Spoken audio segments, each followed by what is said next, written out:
I remember the first time I heard of an author's platform.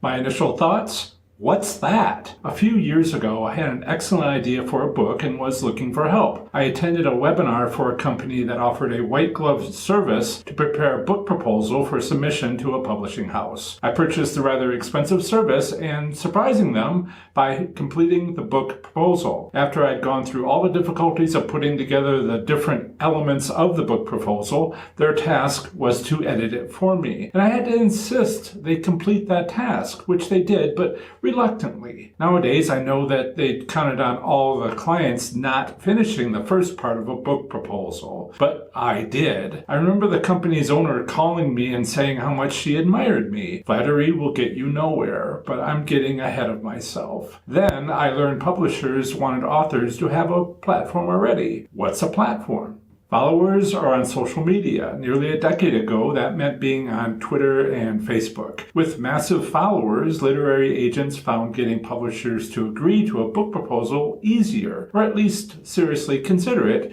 because followers meant higher sales. Now, there's a whole lot to unpack here. Assumptions are everywhere. However, publishers and literary agents wanted authors to have already done the hard work of creating an audience. 50 years ago, publishing houses were expected to build that audience, and so they did. But now it's the author's responsibility. If you approach a literary agent to see if they'd take you on as a customer, they'll ask you where your audience is located and its size. Plus, whatever your audience is, what your growth velocity is on each site. For instance, I now have an author's platform for another business venture. Yes, I did write a book proposal 9 years ago, but no, long story short, I did not traditionally publish my book. Instead, I self-published it and learned a lot about how and where to build an author's platform. I plan to share these skills, resources, and experiences with you on my Your Author Platform website, podcast show, and YouTube channel. I've held 223 live streams for my other business based on a nonfiction book I wrote in 2015. I streamed my 17,893 member Facebook group and my 50,000 plus subscriber YouTube channel with just over 1,000 videos and 5 million views. That Facebook group is stable, but my YouTube channel is gaining hundreds of monthly subscribers. I'm not mentioning all this to brag. I say this to let you know that I know how to build an author's platform. As you may notice, this is an early article on my new website, and I'm so glad to be here. I also have a dedicated YouTube channel, which you're watching now,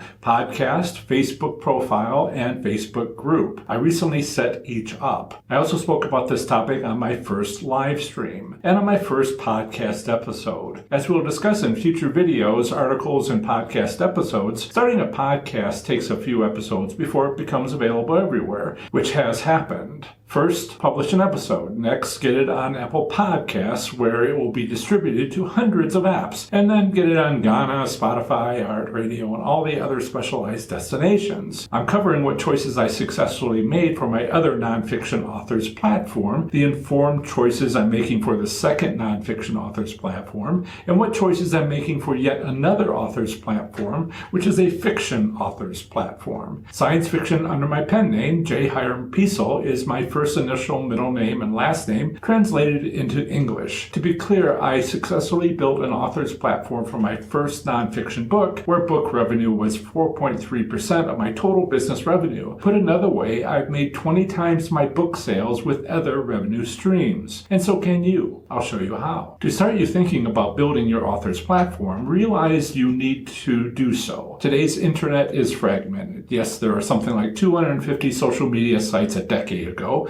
but the dominant ways to reach most of your audience were Facebook and X, formerly known as Twitter. That's not true anymore. There are now several prominent social media platforms, but each controls a small market share. But the job I'm giving you is to realize how little you care about that. What you want and need is to connect to your audience. You don't want or need to be a single person screaming in a packed stadium just like everyone else. Sticking with the simile, you want to be the comic entertaining people on a train about to pull into Grand Central Station. At a baseball stadium, you want to be that person telling interesting stories in line at the hot dog counter. Yes, train cars and hot dog vendor lines don't have many people in them, but you're not talking about physical train cars and hot dog lines. We're talking about you being in the ear of your podcast listener, speaking directly to them, or on a live stream where you can ask a direct question and get an immediate answer, or on Facebook, X, Threads, Reddit, emails, and website comments. Being in all those places may seem like a lot to accomplish, but I'm here to tell you it is not. Yes, you'll need to learn 3 things: how to speak into a microphone, how to look into a camera, and remember to smile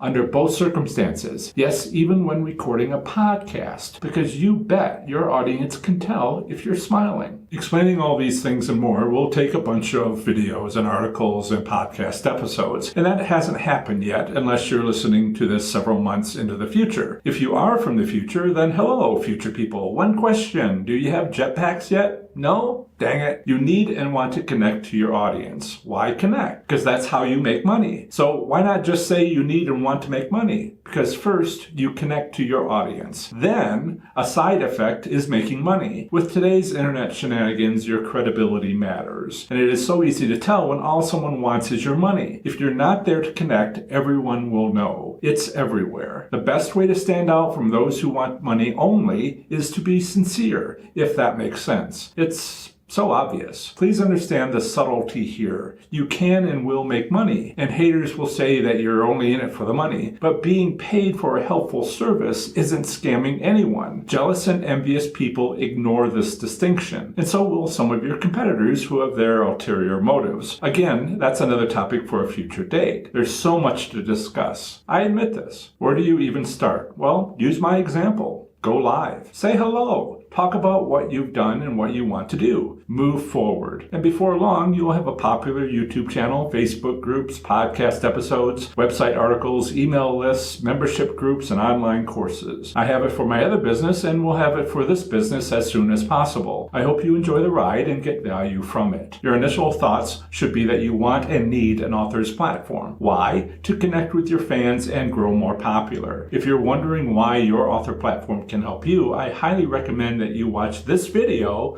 Also, check here to get your free report revealing the top 3 essential tools for improving your connection with fans, including the one I've used as a nonfiction author and influencer.